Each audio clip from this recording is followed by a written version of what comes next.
Z-Wiz. Actually, you know what? I got a better idea.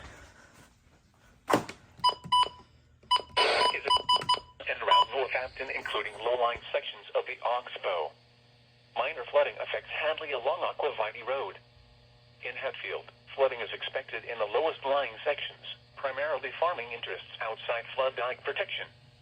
At 9 p.m. Eastern Daylight Time Friday, the stage was 111.4 feet. Damn. Bankful stage is 112.0 feet. Forecast. The river is expected to rise above flood stage just after midnight tonight to a crest of 112.4 feet tomorrow morning. It will then fall below flood stage late tomorrow evening. Flood stage is 112.0 feet. http://www.weather.gov/safety/flood.